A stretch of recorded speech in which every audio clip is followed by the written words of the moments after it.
Muchas gracias por participar de este evento, o bueno, muchas gracias por participar de esta pequeña reunión. Así que voy directo al grano, hablar acerca de por qué más personas y menos robots de alta tecnología y por qué este nuevo panorama de la industria japonesa. El presentador, obviamente, soy yo, Roberto Vitrón Ñaupas. Eh, Hace unos años, o hace 5 años, empecé a estudiar, hace 7 años empecé a estudiar Lean de manera apasionada. Quería saber los secretos que ocultaban las fábricas japonesas. En el año 2020 pude viajar durante un mes, bueno, menos de un mes a entrenarme en plantas japonesas. Y lo mejor que pude hacer en este viaje fue tener muchos contactos con senseis, sean americanos o sean japoneses, que luego de esta visita pude contratarlos para que sean mis mentores. Así que tengo cerca de casi 2 años con la formación de grandes mentores internacionales de Japón, que me han podido abrir los ojos de qué es lo que está pasando en estas nuevas fábricas que vienen dirigiendo, dirigiendo este nuevo modelo de producción que se avecina en el futuro. Para comentar un poco sobre robotización, en el año 1953, un americano crea la primera patente del primer robot para la industria, para la aplicación industrial.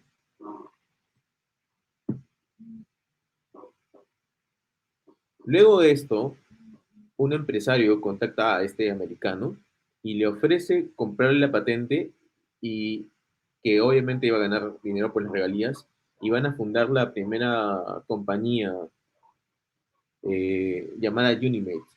El primer robot Unimate es usado en las fábricas de General Motors en el año 1955.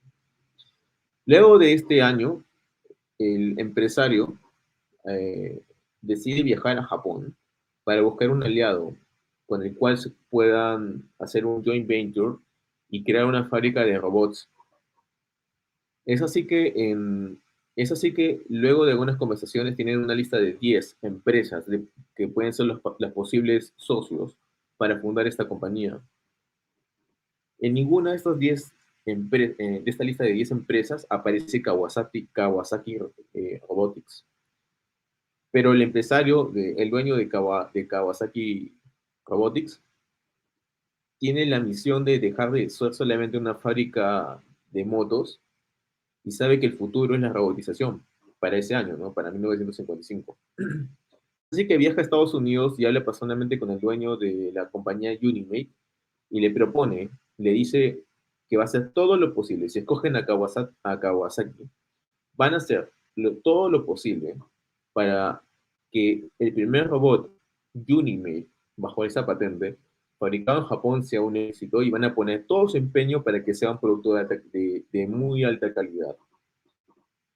Es así que el robot Unimate japonés fabricado por Kawasaki empieza a ser fabricado en los años posteriores. Y así comienza una revolución de casi 60 años, o un poco más, de, de fábricas altamente revolucionarias con robots en Japón.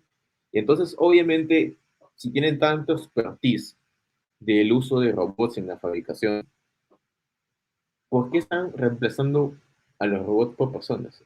Cuando escuché cuando escuché este comentario hace 4 años y medio, no lo entendía. Luego de esta educación que he tenido con estos mentores, un tercer ojo se me pudo abrir y pude entender a detalle lo que estaba pasando. Así que a continuación, hoy voy a hablar brevemente de qué es lo que está pasando en estas industrias. Y al final voy a hacer una pequeña reflexión si es que es importante o no esta nueva tendencia para las industrias en Latinoamérica. Si vale la pena o no, ¿verdad? Tomar en cuenta esto, si se puede, si es aplicable o no. Y si no es, y si vale la pena si realmente vale la pena pensar que podríamos alcanzar estos niveles futuros de robotización en nuestras compañías. ¿Vale la pena? Quizás esto va a ser una reflexión al final. Ok, mi nombre es Roberto Buitrón y comienzo esta presentación sobre un nuevo panorama en la industria. Los puntos de conversación del día de hoy son, en primer lugar, la robotización y la alta tecnología versus los autómatas más las personas. En el punto número 2, hoy vamos a hablar del caso de estudio de Aisin o Co. Y en el punto número 3 vamos a reflexionar brevemente si vale la pena o no, si vale la pena o no poder, eh, poder tratar de implementar este nuevo enfoque en nuestras plantas en Latinoamérica, ¿verdad? Si es algo coherente, si es algo coherente para nuestros operarios, para nuestros líderes de producción, para la gente que está en el Gemba, ¿verdad? Es algo que puede funcionar o no.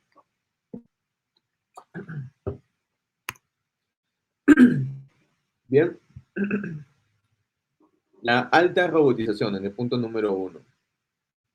La alta robotización es una tendencia que considera que el factor humano es una de las limitantes para la perfección en la fabricación. Mientras existe el factor humano, la fábrica no podrá controlar su calidad y su desempeño en altos niveles de excelencia operacional. Tesla es quizás la empresa más representativa en esta tendencia. Es decir, como podemos acá ver a Elon Musk,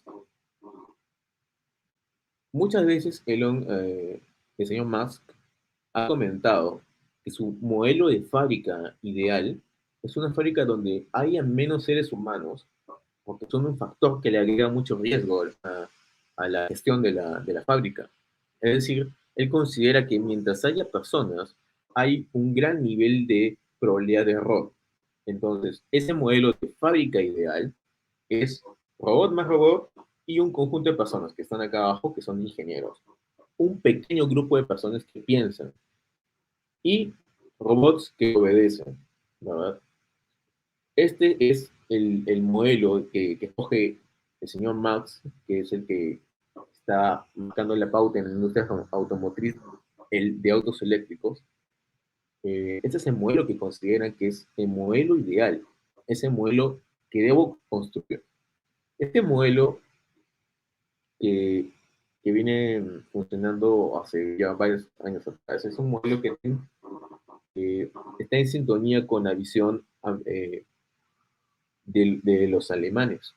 Los alemanes también piensan que debe haber una alta robotización en las compañías, en las fábricas, y es un modelo que ha venido dominando Occidente. Nosotros en Latinoamérica tratamos de imitar este modelo. Entonces, como en este momento no tenemos tanto dinero para poder robotizar todo, tenemos como mente en el futuro, obviamente, tratar de robotizar todo lo que podamos en nuestras compañías. Este es el modelo de la alta robotización. Es un modelo es un modelo que predomina en Occidente, en Europa, en Estados Unidos, y que trata de llegar a Latinoamérica. Tratamos de llegar a esa alta robotización. Ahora, tampoco es que, para serles sincero, obviamente, tampoco es que Japón, todas las compañías se manejen de modo igual. Es decir, en Japón también hay compañías que no están siguiendo la pauta japonesa. Tienen sus propias, cada compañía tiene su propia forma de hacer mejor el continuo, ¿verdad? Un ejemplo de esto es Honda. Honda cree en la alta robotización, así que Honda no pregona tanto lo que pasa Toyota, que es usar menos robots y poner personas, ¿no? Toyota tiene la alta robotización. Mazda es un mixto. Mazda está haciendo karakuris, o sea, es decir, está reemplazando a robots por personas, pero en algunos procesos siento que quiere ser una fábrica de alta tecnología, como el modelo alemán. Ahora el punto número 2, dentro de versus de alta robotización con autómatas o karakuris simples o robots simples, más personas. para comentarles una breve historia de los caraculis. ¿Qué es un caraculi? ¿Por qué hablas de estos robots? Qué es un autómata? En los años 1800, las personas empezaron a usar, hay una tendencia a empezar a usar relojes suizos. Todos tenemos relojes, ¿verdad? Entonces, esta tendencia de la mecanización de los robots, de los relojes suizos, lleva a que, a que el ser humano trate de empezar a usar estos mecanismos que ve en los relojes en algunas, en autómatas, digamos que son robots prehistóricos, ¿no? Robots de baja tecnología. Empiezan a hacer estos autómatas que vemos acá. Estos de acá se llaman caracuris. La versión europea de estos tienen el nombre de autómatas. Es decir, robots históricos, por llamarlo de alguna manera, que usan principios de física. Esto es muy básico de física. Esta tendencia llega a Japón a través de los relojes mecánicos suizos y los japoneses empiezan a imitar esto. Luego vienen las tendencias que usan marionetas en los años 1800 y por su propia inventiva el ser humano trata de usar estos recursos para poder imitar lo que le pasa en el día a día, ¿no? Tal como nuestros ancestros hacían esculturas, porque no tenían alta tecnología, no tenían robotización ni muchas técnicas mecánicas. Eh, el ser humano en 1800 trata de reproducir lo que ve en el entorno a través de los autómatas y a través de los caracoles. Este robot, este karakuri, es muy famoso en Japón, creo que es el más, obviamente el más conocido, que básicamente es un pequeño, un pequeño muñeco, un pequeño muñeco donde tú puedes servir el té y al colocarlo en los brazos del karakuri, automáticamente el karakuri empieza a moverse hacia el invitado y luego cuando el invitado coge el vaso y lo vuelve a posicionar, el robot se mueve y vuelve al punto inicial, que puede ser la cocina. Este karakuri es, eh, es accionado por estos mecanismos que logramos ver en el interior. A estos, a estos, a estos maestros artesanos que crean estos mecanismos se le llaman takumis. Creo que ese era el nombre. No recuerdo muy bien, perdónenme, pero era algo así. La maravilla de los karakuris es que tratan de imitar muchas acciones del ser humano. Aquí podemos ver un karakuri que, imaginen esto, en los años 1800, de 1800 a 1900, que alguien crea un karakuri que puede lanzar flechas y que pueden golpear esta sonaja que está acá. Es decir, cuando llega, hay algunos modelos de karakuri que cuando le tiran una flecha, caen en un punto específico y otros que golpean un tambor para hacer un sonido. Imagínense este tipo de, este tipo de, de, de futuro que la gente en estos años crean, hace 200 años. Entonces, básicamente, el karakuri es poder llevar la tradición japonesa de crear robots con una mecánica muy simple. Esta tradición japonesa la llevamos a las fábricas. Es decir, yo en lugar de crear un robot que lleve tazas de té a mis invitados, creo un robot que lleve motores a la siguiente estación de línea de trabajo y que luego de eso el robot vuelva al punto inicial para poder seguir llevando otros motores a otros puntos de la fábrica. Estos mecanismos no necesitan energía eléctrica. Actualmente los karakuris, el concepto karakuris, no es tan específico en no usar energía eléctrica. Hay algunos karakuris que sí usan energía eléctrica, pero digamos que es en una forma muy baja. Como ven acá, el karakuri es un mecanismo de automatización que fue inventado en Japón en los años en 1800 a 1900. Los karakuris pueden hacer estas funciones, como ya les comenté, de llevar tazos de té a los invitados o lanzar flechas. Bien, ¿qué es lo que pasó en Toyota con la cultura karakuri, con esta inventiva de crear autómatas dentro de la planta, esta inventiva de robar, de llevar esta cultura de crear muñecas o robots que hacían funciones casi de un ser humano a llevarlas dentro de la planta? Bien, lo que pasa es lo siguiente, les voy a contar una pequeña historia.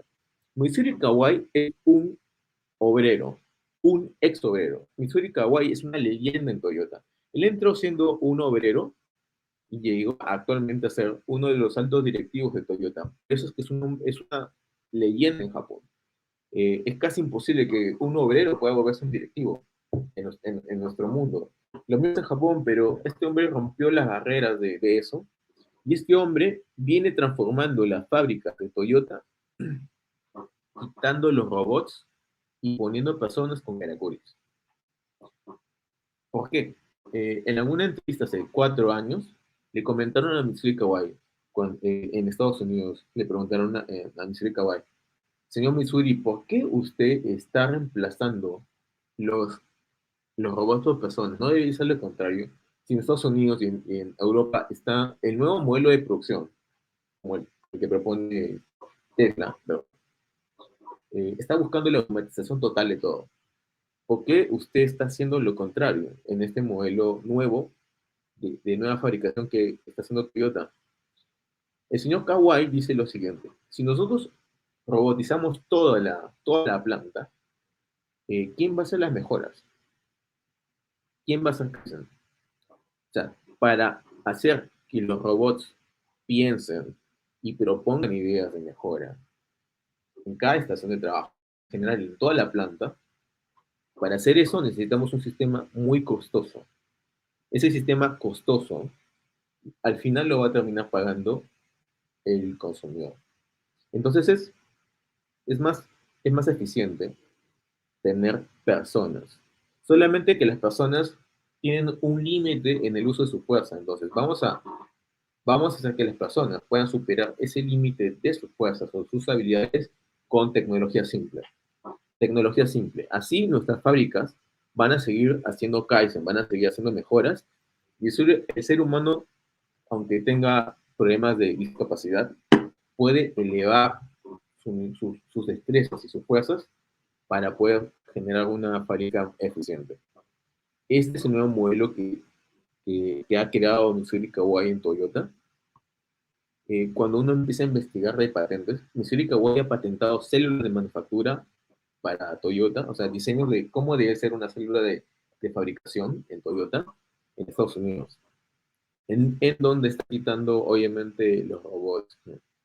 Y las personas empiezan a hacer las tareas de los robots pero con algunas herramientas, algunos dispositivos creados por ellos mismos, con principios básicos de física. Bien, este señor es el que ha estado cambiando el modelo de diseño de las plantas, invirtiendo mucho en hacer células de manufactura y caracoles. Esto es el uso ese es el uso de los caracoles más conocidos, que son flow racks. Básicamente hacer que los materiales fluyan a través de estas especies de góndolas, hoy también le llaman flow racks. Uno de los problemas de uno de los últimos problemas que está pasando es que en Latinoamérica nosotros pensamos, o tenemos una idea errada de que los caracoles solamente son para esto, como flow racks. Y yo conozco mucha gente que me dice, soy un experto en Karaguri, soy un monstruo en Karaguri, México. Porque México es el país que tiene, México y Brasil son los países que tienen mucha más cooperación japonesa y americana y europea en las industrias. Entonces, en estos países, la gente que se considera experta en Karakuris, hablan de esto y piensan que esto es Karakuri. Y como ya les mostré en diapositivas pasadas, eso no son, o sea, Karakuri es esto de acá. Eso es mucho más complejo, esto es algo mucho más general y global, una visión mucho más holística de lo que ofrece un Karakuri que esta visión de Floral Rats. Eh, bien, en cada planta de Toyota, solamente está la de Toyota, pero esto también sucede en otras compañías japonesas, ¿de acuerdo? En cada planta hay una pequeña área, como pueden ver aquí, hay una pequeña área, no una pequeña, una área suficiente, donde los líderes de la línea de producción entrenan a los operarios o entre ellos mismos también se educan en los principios básicos de cómo funciona un karakuri.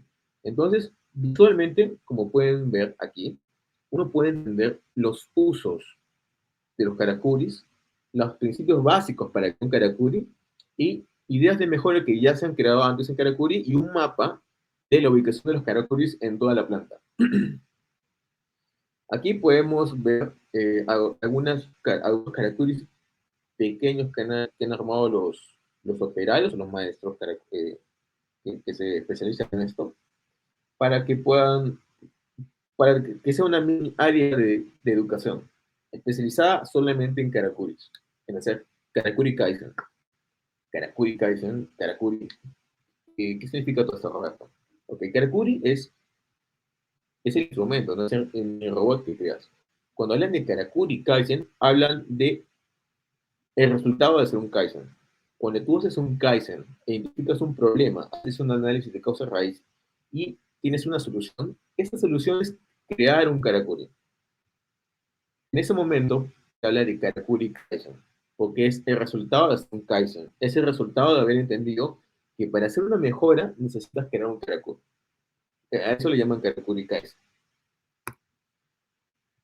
Bien, acá hay un ejemplo del Karakuri más típico que está haciendo Toyota, que básicamente es, por ejemplo, esta es la línea de transporte inicial.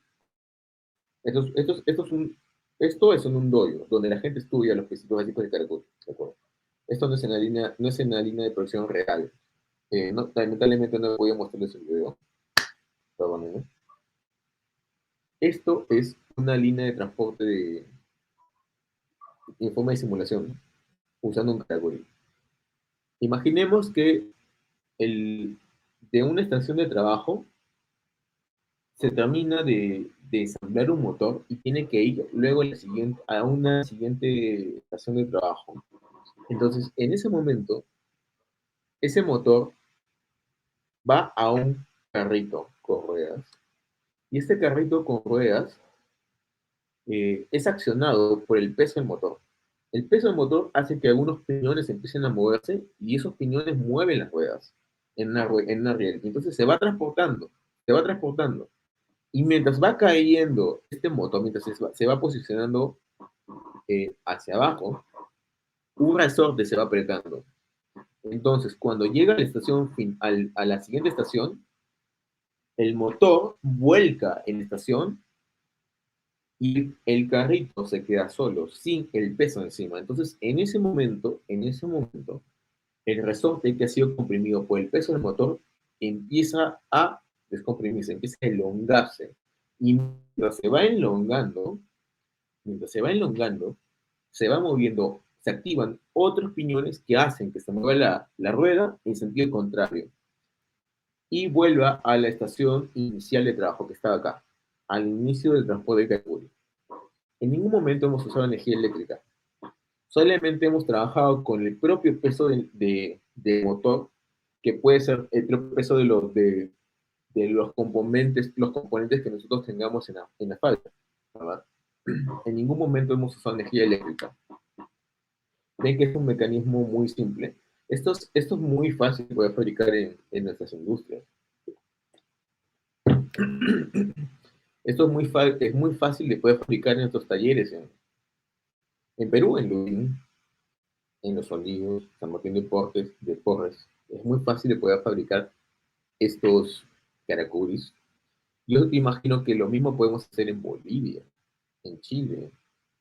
Solamente necesitas saber los principios básicos de uso de resortes, de piñones, sabe soldar, sabe usar fresadoras, ¿no? Y puedes crearte un karakuri, ¿sí? Luego de Japón, el país que está usando más karakuris creo que es Indonesia, ¿sí? Lo que sucede es que Japón asesora a muchos países eh, como Filipinas, Indonesia, Taiwán. Entonces estas fábricas aprenden muy rápido estas nuevas técnicas de karakuri. En México y en Estados Unidos, en México la gente, como está un poco más, digamos que actualizada con los temas Lean, ellos están pensando que karakuri solamente son floor racks. Hasta ahora no saben de esto. Bueno, algunos deben saber, pues, ¿no? Pero son muy pocos, no hay tendencias a fabricar este tipo de caracoles, porque es algo que también recién se está haciendo en Toyota y en Japón desde hace 10 años, ¿no? No tienen algo que tenga 20 o 30 años, que yo sepa, ¿no? Estoy investigando con Sensei y todo, y no he visto esto sí, creo que desde los 90, una que otra compañía, pero no es algo que se hace desde los 50, o sea, que yo sé. Entonces, acabamos de ver el uso de un karakuri en lugar de un robot, ¿no? Ok, ok. Esto es la aplicación final de un karakuri. Pero antes que se hacía, antes se tenía que usar un robot para transportar eso, usando energía eléctrica, o una faja transportadora. ¿Verdad? Invertir dinero en eso. Ahora no tenemos que usar eso. Simplemente usamos el propio peso del material. Ahora vamos a ver un caso, un estudio práctico. Esto es un estudio muy interesante, en verdad. Me demoré en entender esto. Me demoré en entender esto. También me demoré mucho en entender esta información. Les garantizo que si ustedes entienden muy bien, si ustedes entienden muy bien, si ustedes entienden muy bien lo que hay detrás de este caso de estudio, el amor que ha tenido este equipo por hacer este tipo de mejora, ustedes van a entender el gran beneficio de poder implementar este tipo de mejoras en nuestras plantas, en Perú, en Ecuador, en Colombia, en Venezuela, en Brasil, Argentina, Paraguay, Uruguay, Chile, México, Honduras, hasta en Cuba podemos hacer esto. Este caso de estudio es un caso personalmente hermoso. En la siguiente reunión, en la siguiente transmisión, les voy a comentar sobre otros casos de aplicación de caracoles. No he querido hablar de flow racks porque ese es un tema. Porque hablar de flow racks como si fuesen caracoles es algo que comprime o vuelve, vuelve, simplifica demasiado el gremio Karakuri y deja que uno no pueda ver el nivel de creatividad inmensa de esta técnica. Wow. En primer lugar, Aisin Oko produce cajas secuenciales automáticas para fabricantes de autos como Toyota, Mazda, Mitsubishi, Subaru. Esta compañía tiene plantas no solamente en Japón, sino fuera de Japón. El caso que vamos a ver, es de una planta en China que tiene. Son cajas automáticas. Cuando tú manejas tu Audi, tu BMW, tu Subaru, tu Toyota, y tu caja automática, estás usando quizás una caja automática de esta compañía Aizen, una caja secuencial automática de Aizen. Eh, este caso ganó el premio Monozukuri anual. Es decir, el presidente de Japón premió a este equipo, así como algunas compañías japonesas tienen la cultura de poder hacer que la gente compita entre sus mejores, que hay algo anual. En Japón hay un premio Monozukuri. Bueno, tengo que explicar también qué es Monozukuri de modo rápido. Monozukuri es el estilo ideal de la buena forma de cómo uno debería fabricar los productos. Esa buena forma japonesa. Es decir, un producto de calidad, a un precio adecuado, ¿no? Usando el desarrollo de las personas. Ese estilo, ese modelo ideal de fabricación, el modelo ideal que tiene Toyota o Japón, eh, ese modelo ideal, a eso es un Monozukuri. Entonces, el premio Monozukuri que hace Japón una vez, creo que año, ya, ¿okay? El premio Monozukuri que hace Japón para premiar al caso más exitoso de que se acerque a este modelo ideal que están creando allá, que están creando allá, a este caso exitoso le llaman premio Monozukuri. Y obviamente hay demasiados casos, pero este es el premio que ganó por estar fuera de Japón. O sea, hay premios que ganan compañías japonesas, pero que tienen plantas fuera de Japón, ¿no? Imagínense, si es que en Brasil o en Perú hubiera una planta, no, bueno, sí hay plantas japonesas. Por ejemplo, imagínense si es que Toyota en Brasil hiciera un Karakuri grandioso, que fuera innovador, ese Karakuri participaría en un concurso de todas las plantas externas fuera de Japón de compañías japonesas y podría ganar este concurso. Bueno, ellos ganaron el premio Monozukuri por la mejora de su planta en China. El team leader se llama Hashimoto Kuyuniki, de 44 años. La línea de producción de ensamblaje de cajas de transmisión automáticas que no necesitan energía eléctrica, así se llama. ¿De qué se trata esto? Se trata de la línea de ensamblaje de cajas de transmisión automáticas que no necesitan energía eléctrica. No necesitan energía eléctrica, así es. Estamos escuchando bien.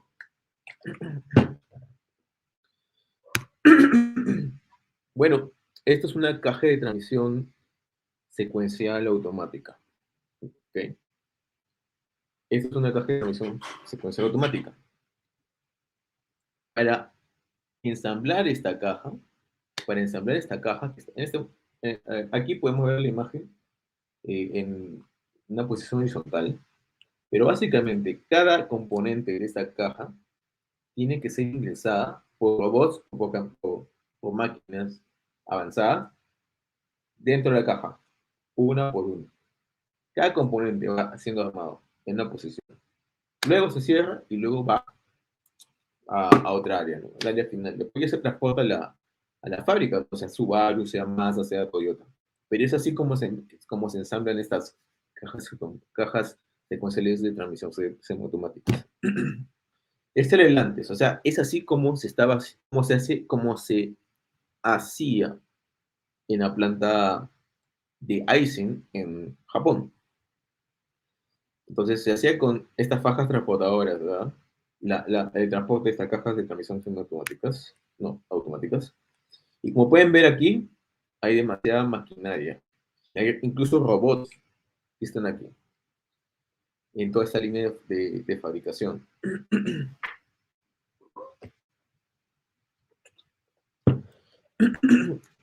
Para poder, para poder, para poder operar esta planta, tienes que tener personal altamente entrenado. Personal altamente entrenado para poder operar estas máquinas de alta tecnología. Tienes que tener técnicos que reparen los robots en caso de que hay un problema con ellos, ¿no? Tienes que tener un sistema de energía eléctrica avanzado también. Eh, entonces, se vuelve complicado po- transportar el mismo modelo que tienen en Japón a una planta en China. Porque básicamente es como transportar el modelo japonés a una planta en Perú, Bolivia. Es así de fácil poder construir todo eso y fabricar una caja de transmisión secuencial. Como les comenté, esta caja está en una posición vertical. Al inicio la vimos en esta posición, pero es cuando ya se terminó de ensamblar. Pero al inicio, en estas estaciones de trabajo, la caja está en una posición vertical. Y cada componente es ingresado dentro de esta caja por esta maquinaria. Pueden ser robots o máquinas avanzadas, una por una. Cada pieza es ingresada en la forma correcta. ¿Sí? Esta fue, entonces, al público en Perú le preguntaría, eh, ¿qué piensan? ¿Es fácil poder transportar es fácil poder implementar una fábrica como esta fábrica japonesa aquí, en Lurín, en Los Olivos? ¿Es fácil? ¿Cuánto tiempo nos demoraría implementar? ¿Cuánto tiempo nos demoraría conseguir el personal para poder operar estas máquinas? Demasiado. Entonces, el riesgo de tener cajas de transmisión automáticas bien, de una buena calidad, el riesgo, el riesgo de tener estos productos, tener estos productos de este tipo defectuosos es muy alto, porque es difícil controlar eh, que no te falten técnicos altamente capacitados en robots, en este tipo de maquinaria avanzada, ¿no? Es difícil controlar muchas variables. Entonces, es más difícil poder decir que nuestros productos van a tener cero defectos. Entonces, la mejora. El señor, el señor Hashimoto, Hashimoto, el líder de la planta. Ok, les voy a contar la historia. A Hashimoto le dicen que el terreno donde va a estar ubicada esta nueva planta en China está localizado en una zona con problemas de electricidad. El personal que va a estar trabajando como obrero, eh, muchos no han terminado la educación completa, la secundaria completa o no han tenido toda la formación completa. O sea, no están muy instruidos. No hay muchos técnicos para poder operar robots, repararlos. Entonces, está complicado poder fabricar productos, o sea, fabricar nuestras cajas de transmisión automática secuenciales, nuestra marca Aizen, que somos una compañía que le provee a Toyota, Subaru, Mazda. El riesgo de fabricar productos defectuosos es muy alto en China, es muy alto. Con lo cual también, si uno está acá en Latinoamérica y te dicen, hey, ¿por qué no compras la caja de Aizen China y por qué quieres comprar la japonesa? En tu mente dices, obviamente, porque la japonesa es 100% calidad, ¿no? Yo no me arriesgo con algo que se ha fabricado en China, ¿verdad? ¿Por qué? Porque ya intuvimos esto, ya intuvimos que el personal no es lo mismo, las condiciones de fabricación en China no son las mismas que en Japón. Entonces, este es el problema. Hashimoto tiene que fabricar un producto de la misma calidad o incluso superior que la japonesa en China. Ese es el riesgo, ese es esta es la problemática del señor Hashimoto. Hashimoto empieza a hacer un análisis de causa raíz al problema con el equipo, con los líderes de línea de producción, con ingenieros y otros. Es un grupo multidisciplinario, porque no es un problema simple, es un problema, no es un Kaizen simple, es un tipo de Kaizen más elevado, ¿no? Un Kaizen funcional,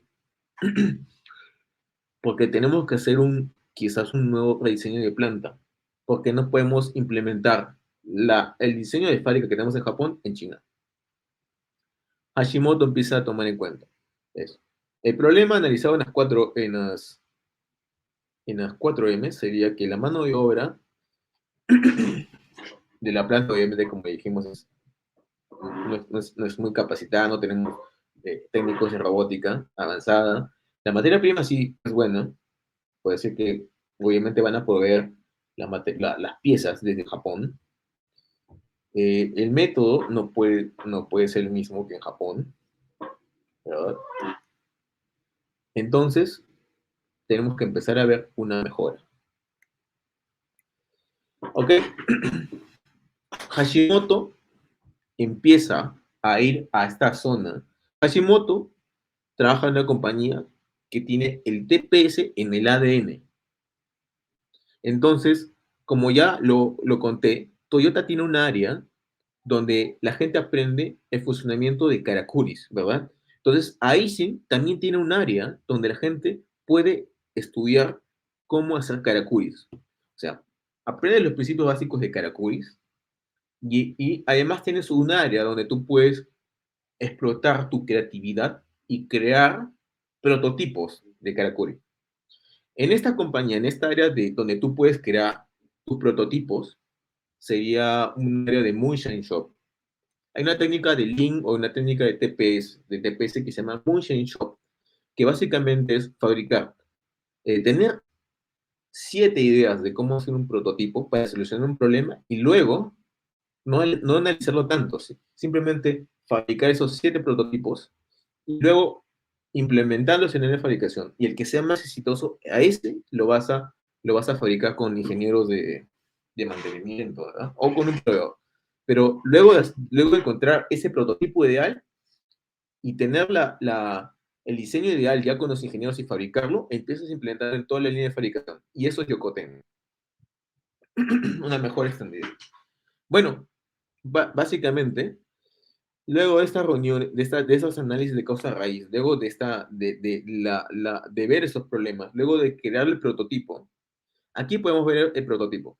En este salón, Karakuri, este salón donde la gente aprende y también crea Karakuris, aquí podemos ver un prototipo que estaba haciendo el señor Hashimoto, el líder. Hashimoto básicamente dijo lo siguiente: yo no necesito robots avanzados que puedan colocar el material, ¿no? ¿Qué tal que, qué tal que en lugar de pensar que el robot tiene que poner pieza por pieza, qué tal que hacemos un sistema que haga que los materiales que necesitan ser ingresados dentro de la caja caigan uno por uno en una forma lenta y que el operario simplemente una pequeña fuerza va posicionando en cómo deberían estar en el orden adecuado? Esto es lo que empezó Hashimoto. Hashimoto se inspiró en, en una cubeta de agua. Cuenta Hashimoto que en su niñez y adolescencia, en un pueblo japonés, no recuerdo cuál exactamente, usualmente sacaban agua de un pozo. Creo que todos hemos visto eso, ¿no? Tú lanzas un balde o un recipiente dentro de un pozo y luego va jalando. Va jalando. Ok, Hashimoto se inspiró en eso. Solamente que todo con términos japoneses. Hashimoto se inspiró en eso. Y dijo, así como yo, cuando lanzo un recipiente de agua con la cuerda, puedo reducir o no la velocidad o la posición en la cual cae el material, uno por uno, yo puedo, yo puedo hacer lo mismo con las piezas que van dentro de una caja de transmisión secuencial automática. Yo puedo hacer lo mismo y no necesito energía eléctrica para eso.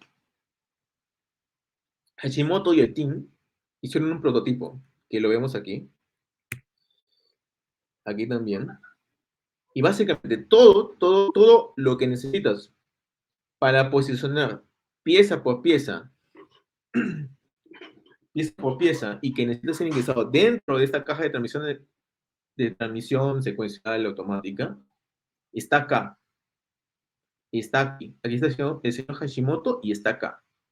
Cada pieza va a caer por su gravedad aquí, y Hashimoto lo único que tiene que hacer es mover, o el operario, tiene que mover esto en la posición adecuada dentro de la caja. Es decir, solamente tiene que moverlo con estas placas que ven acá. No hay necesidad de tener un robot ahí. No hay necesidad de tener un robot acá. Este salón donde está este prototipo es el salón Karakuri. Es una área de trabajo solamente para Karakuris. Aquí logran ver una pantalla donde, bueno, quizás no se logra ver en la transmisión, pero aquí atrás, hay un gran mural con la muñeca Karakuri que les mostré al inicio y la cual les conté que son de los años del año 1800 a 1900. Ese robot que transportaba una taza de té hacia los invitados en una casa típica japonesa sirvió de inspiración para crear estos nuevos sistemas donde no se necesita energía eléctrica. Bueno, este es el salón Kakuri, donde creamos prototipos y aprendemos los principios básicos de cómo crear estas muñecas o estos robots, estos autómatas. Bueno, hasta aquí queda el tema de la mejora que se hizo. Bien. Eh, Comentarles que este sistema ya fue implementado en China, no en Japón, fue implementado en China para las condiciones ideales de ahí. Y Hashimoto comentó que luego están pensando en desrobotizar la planta japonesa para poner esto también. Ahora, alguno puede tener dudas si es que esto es ergonómico. Y cuando investigué el caso con la ficha, eh, me di cuenta que y el equipo lo tomó todo en cuenta. Cada pieza que va dentro de la caja de transmisión puede pesar a lo mucho 15 kilos. A lo mucho puede pesar 15 kilos. Así que todo está tomado en cuenta para que sea algo eficiente, altamente productivo, simple, fácil de replicar y que tenga un nivel de riesgo para el operario muy bajo. Y era, si es que alguno de nosotros quisiera fabricar una caja como la de Aizen en México, o en Perú, o en Chile, en Honduras, en Guatemala, hasta en Cuba, podría hacerlo. Solamente necesita tener esta estación de trabajo y bueno, obviamente que Aizen te envíe las piezas. Exacto, que Aizen te envíe las piezas. Ahora, obviamente, para la fabricación de las piezas también no es un tema muy complejo, porque también implementan Karakuris. Solamente estamos hablando del ensablado de las cajas de de transmisión automática. No estamos hablando del proceso anterior. Solamente estamos hablando de esto. Esto, esto también nos puede llevar a la reflexión de que fabricar un auto eléctrico en nuestros países y en pequeña escala es posible.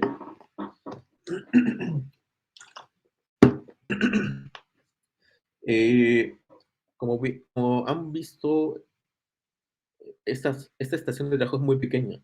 No necesitas tener una fábrica inmensa para fabricar para ensamblar una caja de transmisión automática.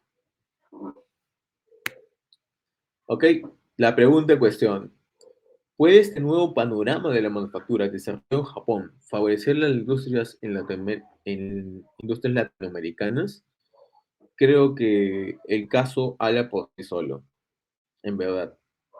Obviamente, tenemos un modelo de fabricación altamente flexible, donde no necesitas personal altamente calificado, no necesitas alta tecnología, no necesitas tener tampoco mm, un sistema, no necesitas tener grandes ingenieros.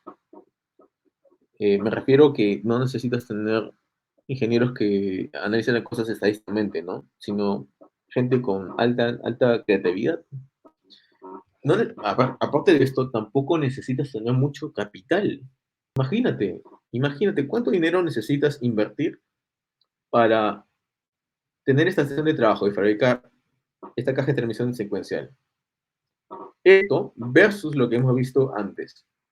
Esta maquinaria compleja, esta línea de fabricación, eso es un monto muy alto versus lo que invertimos en tener solamente esta pequeña estación de trabajo, que ensambla una caja de transmisión donde lo que es más importante es que los materiales caigan por su propio peso en el orden correcto. Honestamente, para entender este caso me demoré un mes, hace muchos meses atrás, porque no entendía. Obviamente todo este material está en japonés, no es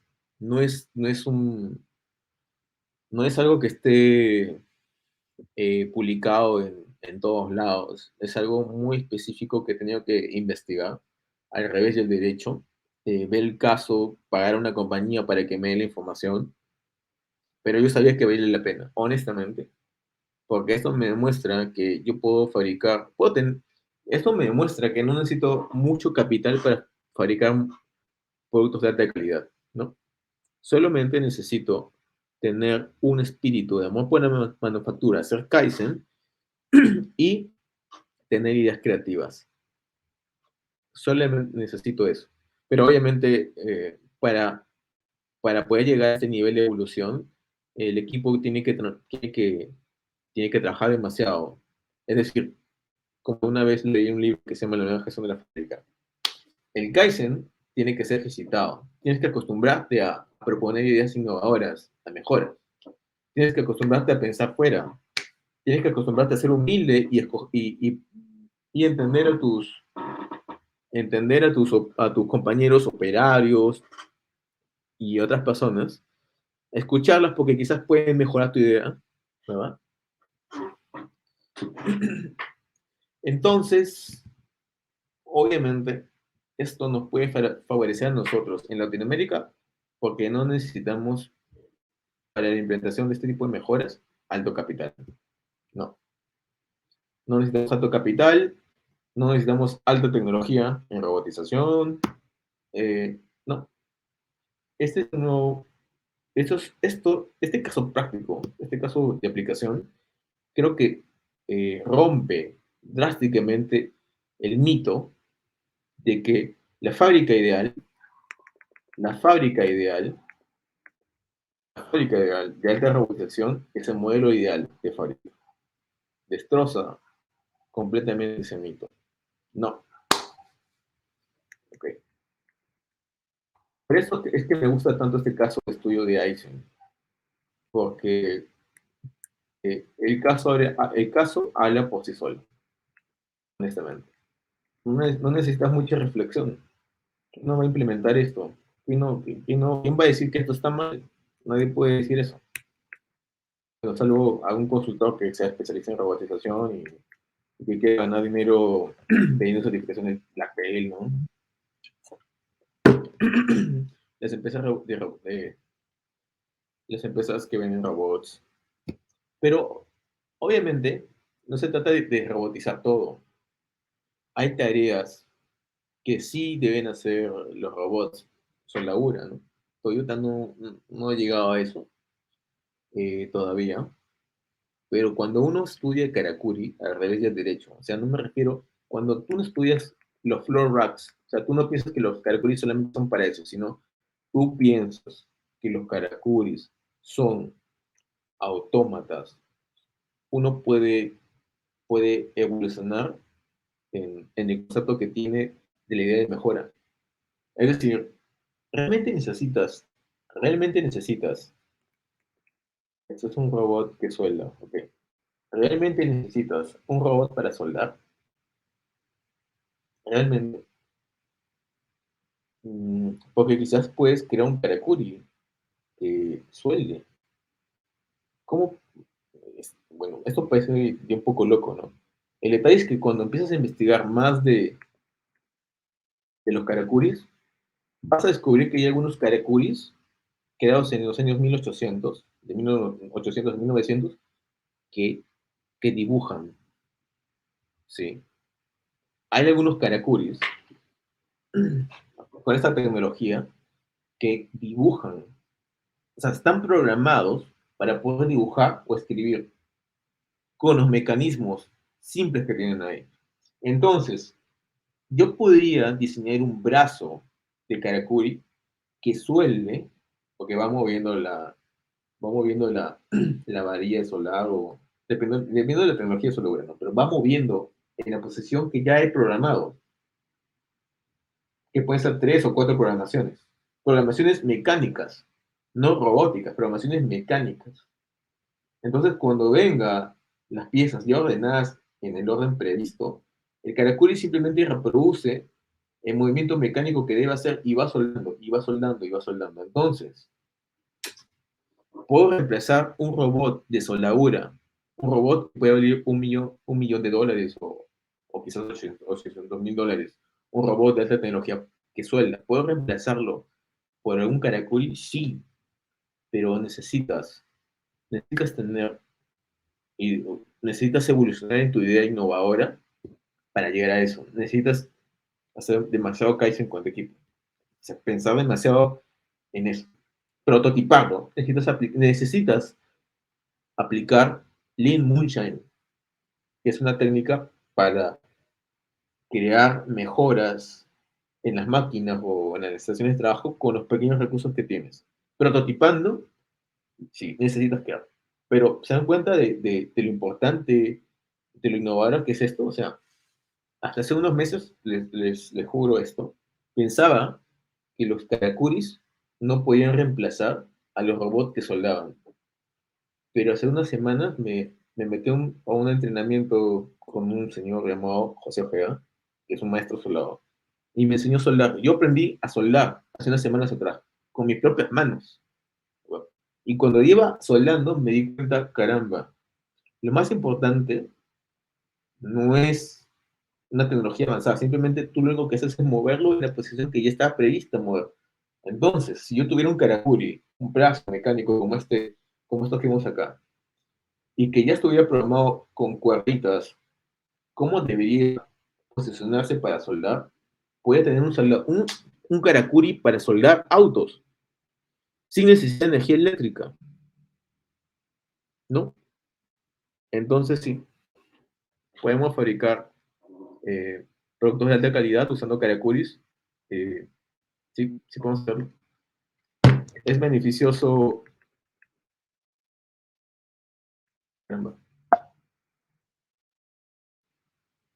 Puede este nuevo panorama de la manufactura y desarrollo en Japón, o sea, el uso de Karakuris en lugar de robots de tecnología, junto a personas creativas.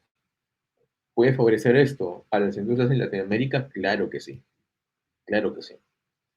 Muy bien, este ha sido mi primer evento de transmisión online en LinkedIn y les agradezco demasiado por su presencia, a los pocos que pueden haber visto esto. Gracias por todo y todos somos excelencia operacional. Y bueno, para comentarles brevemente, al final también es que estoy próximo a abrir algunos programas de entrenamiento, 5S, de modo general, entrenamiento básico en Karakuris, entrenamiento en Lean Moonshine para prototipar ideas. Estoy próximo a implementarlo. Y bueno, ha sido de nuevo un gusto poder inspirarlos a hacer excelencia operacional, a poder ser innovadoras a ser innovadores en, en nuestras plantas. Gracias por todo.